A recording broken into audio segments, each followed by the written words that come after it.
বাংলাদেশ জামাত ইসলামী যদি আল্লাহ তাআলার মেহেরবানি এবং সরকার জনগণের ভালোবাসা নিয়ে সরকার গঠন করে, তাহলে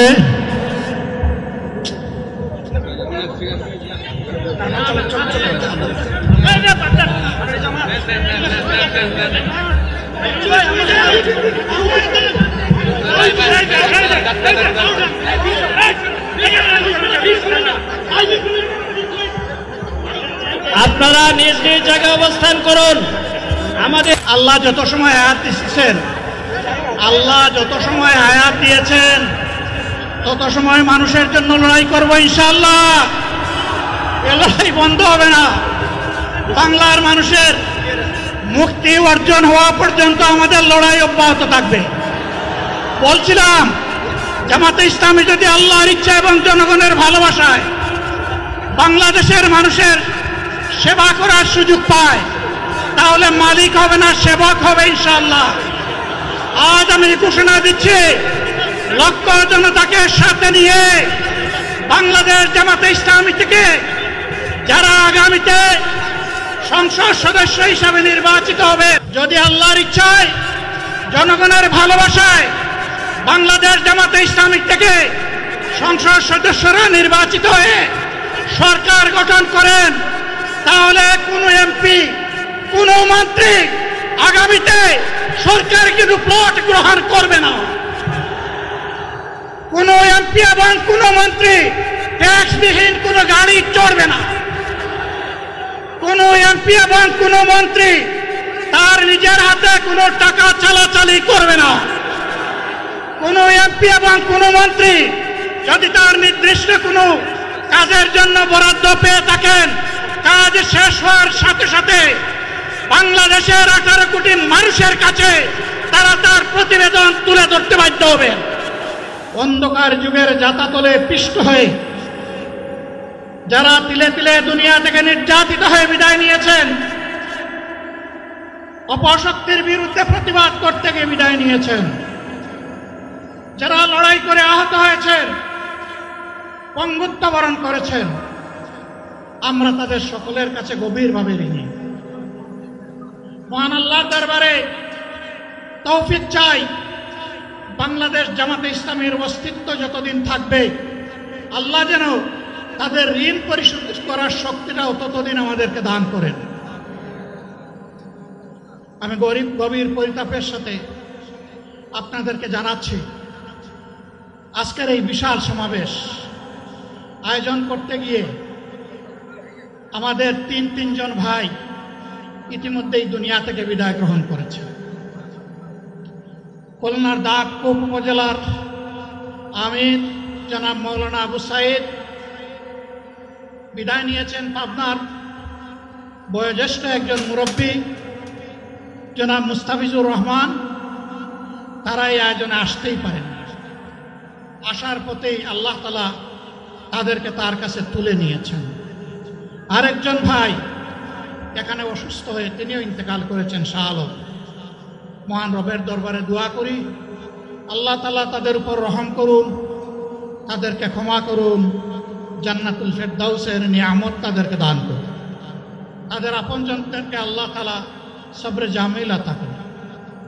সম্মানিত ভাইয়েরা, আবু সাইদরা যদি বুক পেতে না দাঁড়াতো, এই জাতির মুক্তির জন্য যদি বুকে গুলি লুফে না আনে, হয়তো আজকের এই বাংলাদেশটা আমরা দেখতাম না। ইতিমধ্যে হয়তো আরো অনেক মানুষের জীবন ফ্যাসিবাদীদের হাতে চলে যেত।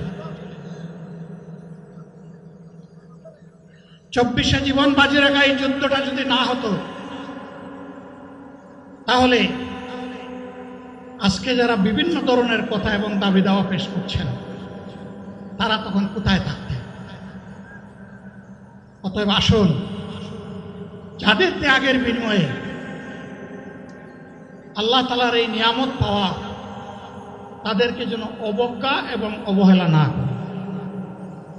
শিশু বলে তাদেরকে যেন তুচ্ছ তাচ্ছিল্য না করে, অহংকার করে অন্য দলকে যেন তুচ্ছ তাচ্ছিল্য না করে, অরাজনৈতিক ভাষায় আমরা যেন কথা না।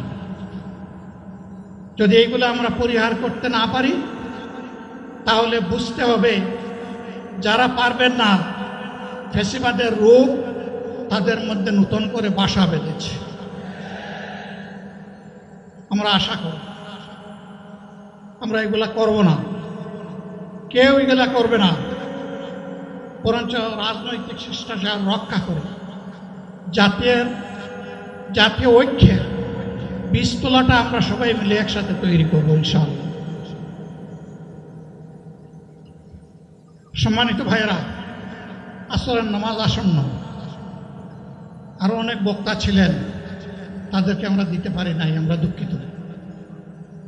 এজন্য আমার লম্বা কথা বলার সুযোগ নেই। যারা এখানে কথা বলেছেন তারা আমার মনের কথাগুলোই তুলে ধরেছে। আমি শুধু বলতে চাই আগামীর বাংলাদেশটা কেমন হবে। আমি বলি আর একটা লড়াই হবে ইনশাআল্লাহ। একটা লড়াই হয়েছে ফ্যাসিবাদের বিরুদ্ধে, আর একটা লড়াই হবে দুর্নীতির বিরুদ্ধে ইনশাআল্লাহ। এই দুর্নীতির মূল উৎপাটন করার জন্য যা দরকার, আমরা তারুণ্য এবং যৌবনের শক্তিকে একত্রিত করে সেই লড়াইয়েও ইনশাআল্লাহ বিজয় লাভ করব। প্রিয় ভাইয়েরা, জামাতে ইসলামী যে দুর্নীতিমুক্ত সমাজ গড়বে তার প্রমাণ কি? তার প্রথম প্রমাণ হচ্ছে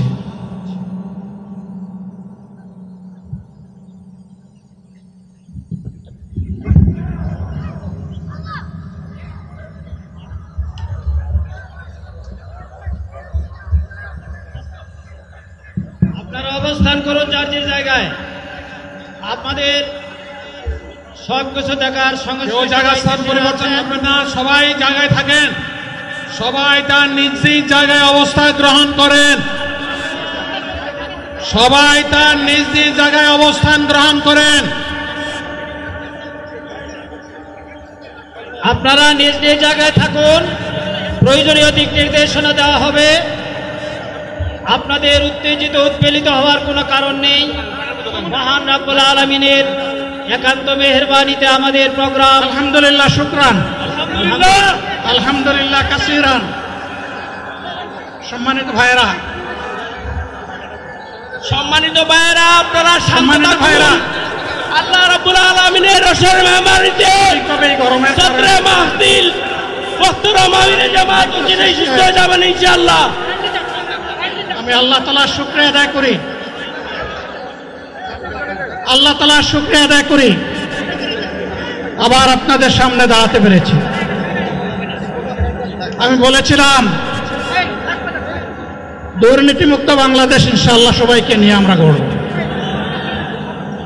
আমরা কথা দিচ্ছি বাংলাদেশ জামাত ইসলামী যদি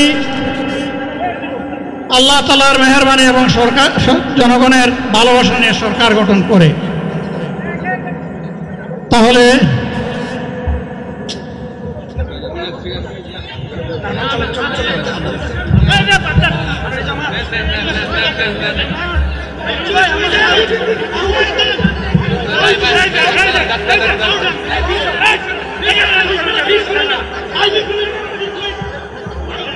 আপনারা নিজ নিজ জায়গায় অবস্থান করুন। আমাদের স্বেচ্ছাসেবকগণ আছেন, সংশ্লিষ্ট বিভাগের দায়িত্বশীলরা আছেন, তারা প্রয়োজনীয় ব্যবস্থা নেবেন। কারো মাইকের সামনে আসার দরকার নেই।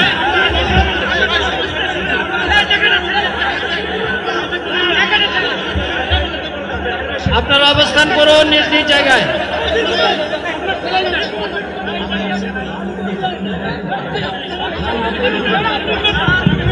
সবাই মেহেরবানি করে শান্ত হয়ে বসুন, শান্ত হয়ে বসুন, শান্ত হয়ে বসুন। বক্তব্য পড়ে ফেলেন আপনি। আপনারা সকলে আমিরে জামাত একটুখানি অসুস্থ হয়েছেন গরমের কারণে হয়েছে, কিন্তু উনি বারবারই চেষ্টা করছিলেন বক্তব্য দেওয়ার জন্যে। ডাক্তাররা বলছেন ওনার আর বক্তব্য রাখা ঠিক হবে না। ওনার যে বক্তৃতা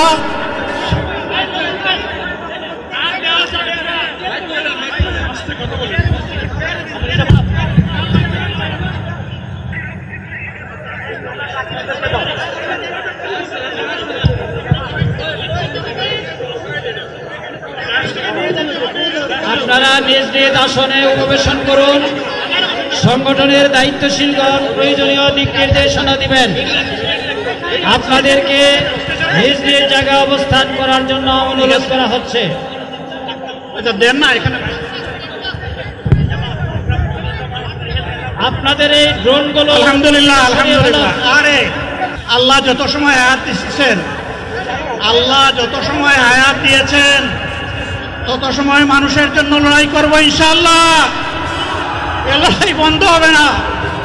বাংলার মানুষের মুক্তি অর্জন হওয়া পর্যন্ত আমাদের লড়াই অব্যাহত থাকবে। বলছিলাম জামাতে ইসলামী যদি আল্লাহর ইচ্ছা এবং জনগণের ভালোবাসায় বাংলাদেশের মানুষের সেবা করার সুযোগ পায়, তাহলে মালিক হবে না, সেবক হবে ইনশাআল্লাহ। আজ আমি ঘোষণা দিচ্ছি, লক্ষ জনতাকে সাথে নিয়ে বাংলাদেশ জামাতে ইসলামী থেকে যারা আগামীতে সংসদ সদস্য হিসাবে নির্বাচিত হবেন, আরে তারা কথা বন্ধ করেন, তারা কথা বন্ধ করেন, সবাই বসে পড়েন, সবাই বসেন বসেন, কেউ দাঁড়াবেন না, সবাই বসেন। যদি আল্লাহর ইচ্ছায় জনগণের ভালোবাসায় বাংলাদেশ জামাতে ইসলামী থেকে সংসদ সদস্যরা নির্বাচিত হয়ে সরকার গঠন করেন, তাহলে কোনো এমপি কোনো মন্ত্রী আগামীতে সরকার কিন্তু প্লট গ্রহণ করবে না। কোনো এমপি এবং কোনো মন্ত্রী ট্যাক্সবিহীন কোনো গাড়ি চড়বে না। কোনো এমপি এবং কোনো মন্ত্রী তার নিজের হাতে কোনো টাকা চালাচালি করবে না। কোনো এমপি এবং কোনো মন্ত্রী যদি তার নির্দিষ্ট কোনো কাজের জন্য বরাদ্দ পেয়ে থাকেন, কাজ শেষ হওয়ার সাথে সাথে বাংলাদেশের 18 কোটি মানুষের কাছে তারা তার প্রতিবেদন তুলে ধরতে বাধ্য হবে। সম্মানিত বন্ধুগণ, চাঁদা আমরা নিব না, দুর্নীতি আমরা করব না। চাঁদা আমরা নিতে দেব না, দুর্নীতি আমরা সহ্য করব না। এই বাংলাদেশটাই আমরা দেখতে চাই। যুবকদেরকে আমরা স্পষ্ট ভাষায় বলতে চাই, বন্ধুগণ, তোমাদের সাথে আমরা আছি। আমি আজকে জামাতের আমির হিসাবে এখানে কথা বলতে আসিনি। আমি এসেছি বাংলাদেশের 18 কোটি মানুষের একজন হয়ে কথা বলতে। আমি শিশুদের বন্ধু, আমি যুবকদের ভাই, আমি বয়স্কদের সহযোদ্ধা, আমার বোনদের আমি ভাই। সুতরাং তাদের মুক্তির জন্যই আমি দায়িত্ব নিয়ে আজকে এখানে দাঁড়িয়েছিলাম। আল্লাহর ইচ্ছা শরীর আমাকে সাময়িকভাবে সহযোগিতা করে নাই, এটাও আল্লাহর ইচ্ছা যে এখন আল্লাহ আমাকে কথা বলার সুযোগ দিচ্ছেন। আমি বলতে চাই, বাংলাদেশের নির্দিষ্ট কোন শ্রেণীর মুক্তির জন্য আমাদের এই লড়াই নয়। রাস্তার একজন পরিচ্ছন্নতা কর্মী, চা বাগানের একজন শ্রমিক, রক্ত পানি করা ঘাম জড়ানো আমার একজন রিক্সা চালক ভাই মাঠে ময়দানে বাংলাদেশের মানুষের মুখে যারা এক মুঠো ভাত তুলে দিতে চায়, আমার সেই কৃষক বন্ধুটি, আমি তাদের হয়ে আজকে এখানে কথা বলতে এসেছি। আমি কোনো অভিজাত শ্রেণীর হয়ে এখানে কথা বলতে আসিনি। আল্লাহ তাআলার অশেষ মেহেরবানি, আজীবন সকল রক্ত চক্ষুকে উপেক্ষা করেছি, জেল জুলুমের পরোয়া করি নাই। আমার আফসোস, 24 সালে জাতিকে মুক্তি দিতে গিয়ে যারা জীবন দিয়ে শহীদ হলো, আমি তাদের একজন হতে পারলাম না। আপনাদের কাছে দোয়া চাই, ইনসাফের ভিত্তিতে একটি দেশ গড়ে তোলার জন্য আগামীতে যে লড়াই হবে, আমার আল্লাহ যেন সেই লড়াইয়ে আমাকে একজন শহীদ হিসাবে কবুল করেন। সম্মানিত বন্ধুগণ, আমাদের প্রিয় শহীদ নেতৃবৃন্দ 2006 সালের 28 অক্টোবর থেকে শুরু করে পল্টন গণহত্যা, শাপলা গণহত্যা, সারা দেশের গণহত্যা, পিলখানার গণহত্যা, 24-এর গণহত্যা, এই গণহত্যা যারা করেছে তাদের সকলের বিচার বাংলাদেশের মাটিতে নিশ্চিত করতে হবে। এদের বিচারের দৃশ্যমান প্রক্রিয়া শুরু না করা পর্যন্ত পুরানা ব্যবস্থাপত্রে বাংলাদেশ আর চলবে না। এতগুলা মানুষ এমনি এমনি জীবন দেয় নাই,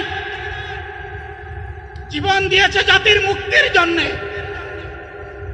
যদি বস্তা পোতা পুরানা সব কিছুই টিকে থাকবে, তাহলে কেন তারা জীবন দিয়েছিল? যারা ওই বস্তা পোতা ব্যবস্থাপনায় বাংলাদেশকে আবার করতে চান, তাদেরকে আমরা বলি, জুলাই যুদ্ধ করে যারা জীবন দিয়েছে, আগে তাদের জীবনটা ফেরত এনে দেন। যদি শক্তি তাকে ফেরত এনে দেন। আপনারা পারবেন না, যেহেতু পারবেন না, কাজেই নতুন ব্যবস্থায় নতুন বাংলাদেশ গড়ে তোলা হবে ইনশাআল্লাহ। শিশু, কিশোর, যুবক, মা, বোন, শ্রমিক, ছাত্র, জনতা, ব্যবসায়ী, সবাইকে যেই দেশ, যেই সংবিধান, যেই রাষ্ট্র নিরাপত্তা দিতে পারবে, সেই নতুন বাংলাদেশ আমরা গড়ে তুলতে চাই।